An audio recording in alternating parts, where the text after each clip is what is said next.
ನಮಸ್ಕಾರ ಎಲ್ಲರಿಗೂ. ಮಾಲ್ವಿಕಾ ಸ್ಪಿರಿಚುವಲ್ ಚಾನೆಲ್ಗೆ ಸ್ವಾಗತ.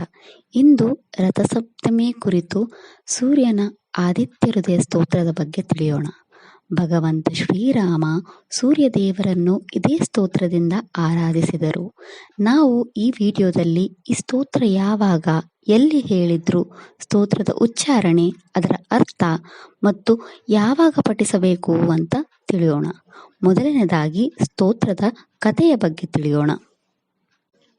ಈ ಸ್ತೋತ್ರವನ್ನು ವಾಲ್ಮೀಕಿ ರಾಮಾಯಣದಲ್ಲಿ ಉಲ್ಲೇಖಿಸಲಾಗಿದೆ. ಯುದ್ಧಕಾಂಡದಲ್ಲಿ ಅಗಸ್ತ್ಯ ಋಷಿಯು ಈ ಸ್ತೋತ್ರವನ್ನು ಶ್ರೀರಾಮನಿಗೆ ಉಪದೇಶಿಸಿದನು.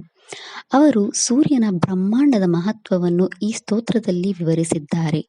ರಾಮಾಯಣದಲ್ಲಿ ರಾಮ ಮತ್ತು ರಾವಣರ ನಡುವಿನ ಯುದ್ಧದ ಸಮಯದಲ್ಲಿ ರಾಮನು ರಾವಣನ ವಿರುದ್ಧ ಎಲ್ಲ ರೀತಿಯ ಆಯುಧಗಳನ್ನು ಮತ್ತು ಕ್ಷಿಪಣಿಗಳನ್ನು ಬಳಸಿದನು. ಆದರೆ ಎಲ್ಲವೂ ವ್ಯರ್ಥವಾಯಿತು. ರಾಮ ಪ್ರಸ್ತುತ ಸಾಮಾನ್ಯ ಮನುಷ್ಯ, ಮಾನಸಿಕವಾಗಿ ಮತ್ತು ದೈಹಿಕವಾಗಿ ಆಯಾಸದಿಂದ ಪೀಡಿಸಲ್ಪಟ್ಟಿದ್ದನು. ಅವನು ಯುದ್ಧಕ್ಕೆ ಸಿದ್ಧವಾಗಿರುವ ತನ್ನ ಶತ್ರುವನ್ನು ನೋಡುತ್ತಾನೆ ಮತ್ತು ಚಿಂತೆ ಅವನ ಹುಬ್ಬನ್ನು ದಾಟುತ್ತದೆ. ಈ ಹಿಡಿತದ ಸನ್ನಿವೇಶದಲ್ಲಿಯೇ ನಮ್ಮ ಈ ಇಡೀ ಸ್ತೋತ್ರವನ್ನು ಹೇಳಲಾಗುತ್ತದೆ. ಈ ಸಮಯದಲ್ಲಿ ಅಗಸ್ತ್ಯ ಋಷಿ ರಾಮನ ಮುಂದೆ ಕಾಣಿಸಿಕೊಳ್ಳುತ್ತಾನೆ ಮತ್ತು ರಾಮನನ್ನು ಪುನರ್ಜೀವನಗೊಳಿಸುವ ಮತ್ತು ಯುದ್ಧದ ಫಲಿತಾಂಶವನ್ನು ತ್ವರಿತಗೊಳಿಸುವ ಗುರಿಯೊಂದಿಗೆ ಈ ಪ್ರಾರ್ಥನೆಯನ್ನು ಭಗವಾನ್ ರಾಮನಿಗೆ ಕಲಿಸುತ್ತಾನೆ ಮತ್ತು ಶೀಘ್ರದಲ್ಲೇ ಕಣ್ಮರೆಯಾಗುತ್ತಾನೆ. ರಾಮನು ಅಗಸ್ತ್ಯರಿಂದ ಪ್ರಾರ್ಥನೆಯನ್ನು ಸ್ವೀಕರಿಸುತ್ತಾನೆ ಮತ್ತು ಅದನ್ನು ಪಠಿಸಿದ ಮೇಲೆ ಶಕ್ತಿಯುಳ್ಳವನಾಗುತ್ತಾನೆ.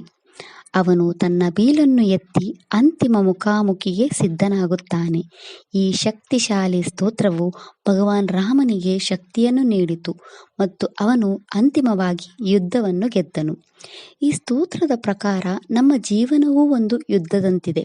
ಪ್ರತಿದಿನ ನಾವು ನಮ್ಮ ಜೀವನದಲ್ಲಿ ಮಾನಸಿಕವಾಗಿ ಮತ್ತು ದೈಹಿಕವಾಗಿ ಹಲವಾರು ಯುದ್ಧಗಳನ್ನು ಎದುರಿಸಬೇಕಾಗುತ್ತದೆ. ಆ ಎಲ್ಲ ಯುದ್ಧಗಳನ್ನು ಎದುರಿಸಲು ಈ ಸ್ತೋತ್ರವು ನಮಗೆ ಶಕ್ತಿ ಮತ್ತು ಪರಿಹಾರವನ್ನು ನೀಡುತ್ತದೆ. ಇನ್ನು ತಡ ಯಾಕೆ, ಬನ್ನಿ ಸ್ತೋತ್ರ ಮತ್ತು ಅದರ ಅರ್ಥ ತಿಳಿಯೋಣ.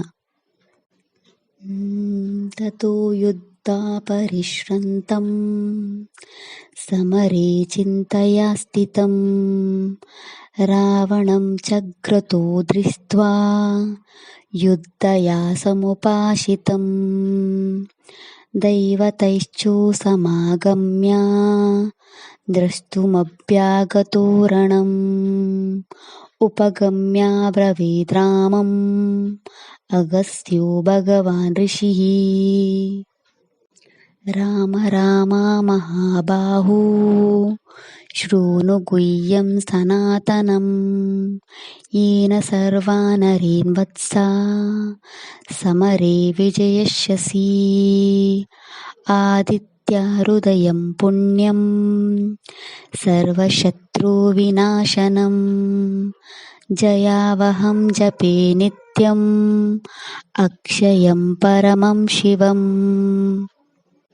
ಸರ್ವಮಂಗಳ ಮಾಂಗಲ್ಯಂ ಸರ್ವಪಾಪ ಪ್ರಣಾಶನಂ ಚಿಂತಶೋಕ ಪ್ರಶಮನಂ ಆಯುರ್ವರ್ಧನಮುತ್ತಮಂ ರಶ್ಮಿಮಂತಂ ಸಮುದ್ಯಂತಂ ದೇವಾಸುರನಮಸ್ಕೃತಂ ಪೂಜ್ಯಸ್ವ ವಿವಸ್ವಂತಂ ಭಾಸ್ಕರಂ ಭುವನೇಶ್ವರಂ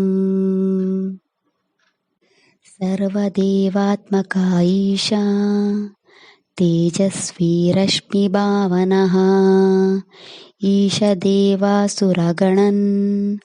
ಲೋಕಾಂ ಪತಿಗವಸ್ತಿಭಿಃ ಈಶ ಬ್ರಹ್ಮಶ್ಚ ವಿಷ್ಣುಶ್ಚ ಶಿವಸ್ಕಂದ ಪ್ರಜಾಪತಿಃ ಮಹೇಂದ್ರೋದನಧಾ ಕಾಲೋ ಯಮಸೋಮಾಯ ಪಂಪತಿಃ ಪೀತಾರೋ ವಾಸವಾಸಾದ್ಯ ಐಶ್ವಿನೋ ಮಾರುತೋ ಮನುಃ ವಾಯುರ್ವಾಹಿನಿ ಪ್ರಜಾ ಪ್ರಾಣ ಋತುಕರ್ತಾ ಪ್ರಭಾಕರಃ ಆದಿತ್ಯ आदित्या सविता सूर्या खड्गपूषा गवस्तिमान् सुवर्णसदृशो भानो हिरण्यरेता दिवाकरः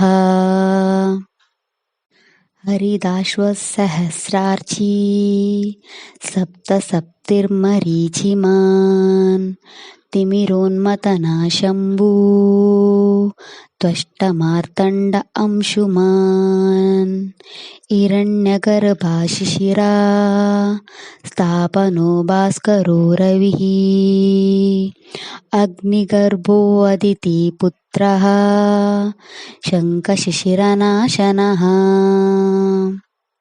व्योमनाथा स्तोमबेली ऋग्यज्जुसमापरागः गानवृष्टिरपं मित्रो विन्ध्यवेदीप्लवागमः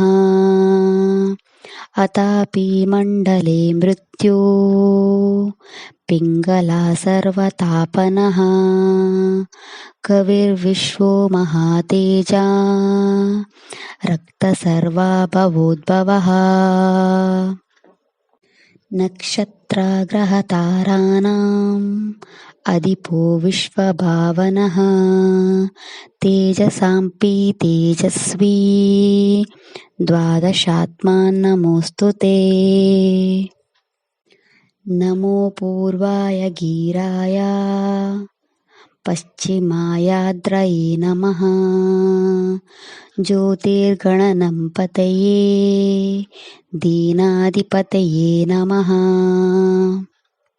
जय भद्राये हर्यश्वाये नमो नमः नमो नमो सहस्रांशो आदित्याय नमो नमः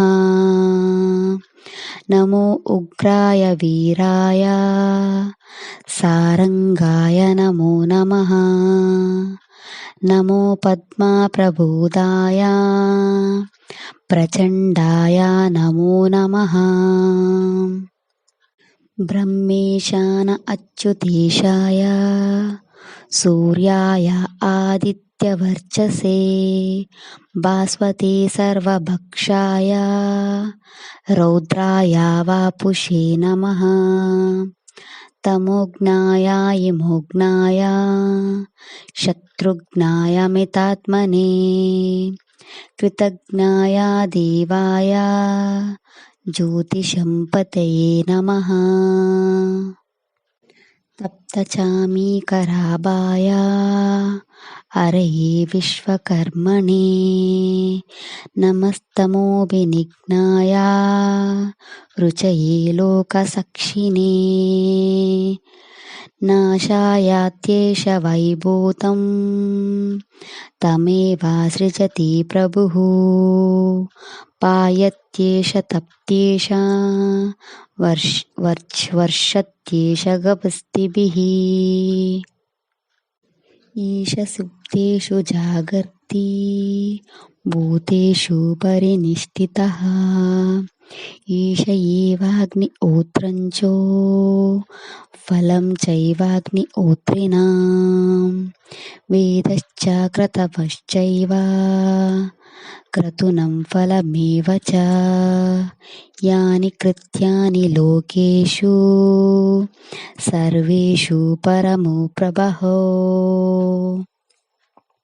फलश्रुति येन मापत्स्तु कृच्छ्रेषु कान्तारेषु भयेषु च कीर्तयं पुरुषा कश्चित् नवसिद्धति राघव पूज्यस्वैनमिकाग्रो देवदेवं जगत्पतिम् इता त्रिगुणितं जपत्वा युद्धेषु विजयिष्यसि अस्मिन् क्षणे महाबाहो रावणं त्वं वदिष्यसि एवमुक्त्वा तदागस्त्यो जगमाचायतागतम् इतच्छ्रुत्वा महातेजा नाष्टशोकाभवा ततः धारायामास सुप्रीतो राघवा प्रयतात्मवन् आदित्यं प्रेक्षया जपेद् वेदं परं हर्षमवाप्तवन् त्रिरचम्य शुचिर्भूत्वा धनुराधाय वीर्यवान् ರಾವಣಂ ಪ್ರೇಕ್ಷರಿಷ್ಟಾತ್ಮ ಜಯಾದಂ ಪಾಗಮತ್ ಸರ್ವಯತ್ನೇನ ಮಹತಾ ವದೇತಸ್ಯಾವೃತೋ ಭವೇತ್ ಅತಾರವೀರವಡನ್ ನಿರೀಕ್ಷೋ ರಾಮಂ ಮುದಿತಮನಾ ಪರಮಂ ಪ್ರಾರಿಷ್ಯಮನಃ ನಿಶೀಚಾರೋಪತಿ ಸಂಶಯಂ ವಿದಿತ್ವಾ ಸುರಗಣಾ ಮಧ್ಯಾಗತೋ ವಚಸ್ತರೇತಿಃ ಇತಿ ಆದಿತ್ಯಹೃದಯ ಸಂಪೂರ್ಣಂ. ಈಗ ಈ ಸ್ತೋತ್ರವನ್ನು ಪಠಿಸುವುದರಿಂದ ಆಗುವ ಪ್ರಯೋಜನಗಳನ್ನು ತಿಳಿಯೋಣ. ಈ ಆದಿತ್ಯ ಹೃದಯ ಸ್ತೋತ್ರವು ಎಲ್ಲ ಶತ್ರುಗಳನ್ನು ಸಂಹರಿಸುವ ಶಕ್ತಿಯನ್ನು ಹೊಂದಿದೆ. ವಿಜಯ, ಅನಂತ ಐಶ್ವರ್ಯ, ಉತ್ತಮ ಆರೋಗ್ಯ, ಆಶೀರ್ವಾದ, ಎಲ್ಲ ದುಃಖಗಳು ಮತ್ತು ಪಾಪಗಳ ನಿರ್ಮೂಲನೆ ಒದಗಿಸುತ್ತದೆ. ಋಷಿ ಅಗಸ್ತ್ಯ ರಾಮನಿಗೆ ಭರವಸೆ ನೀಡುತ್ತಾನೆ. ಸ್ಥಳಗಳಲ್ಲಿ ಅಪಾಯದ ಸಮಯದಲ್ಲಿ ಭಯ ಅಥವಾ ಅನಿಶ್ಚಿತತೆ ಈ ಸ್ತೋತ್ರವನ್ನು ಪಠಿಸುವವನು ದುಃಖಕ್ಕೆ ಬೀಳುವುದಿಲ್ಲ. ಈ ಸ್ತೋತ್ರವನ್ನು 3 ಬಾರಿ ಭಗವಾನ್ ಆದಿತ್ಯನಿಗೆ ಸಂಪೂರ್ಣ ಭಕ್ತಿಯಿಂದ ಪಠಿಸಿದ ನಂತರ ನೀವು ವಿಜಯವನ್ನು ಪಡೆಯುತ್ತೀರಿ. ಇದು ನಮ್ಮ ಜೀವನದಲ್ಲಿ ಏನನ್ನು ಎದುರಿಸುವ ಆತ್ಮವಿಶ್ವಾಸವನ್ನು ಮೂಡಿಸುತ್ತದೆ. ಇದನ್ನು ನಿಯಮಿತವಾಗಿ ಪಠಿಸುವುದರಿಂದ ಉತ್ತಮ ಆರೋಗ್ಯ, ದೀರ್ಘಾಯುಷ್ಯ, ದುಃಖಗಳ ನಿವಾರಣೆ ಮತ್ತು ಮನಸ್ಸಿನ ಶಾಂತಿ ಖಚಿತ. ಈ ಸ್ತೋತ್ರವು ಉತ್ತಮ ವ್ಯಕ್ತಿತ್ವ, ಸಕಾರಾತ್ಮಕ ಚಿಂತನೆ, ಆತ್ಮವಿಶ್ವಾಸ ಮತ್ತು ಸಮಸ್ಯೆಗಳನ್ನು ನಿಭಾಯಿಸುವ ಶಕ್ತಿ ನೀಡುತ್ತದೆ. ಇದಿಷ್ಟು ಆದಿತ್ಯನ ಸ್ತೋತ್ರದ ಬಗ್ಗೆ.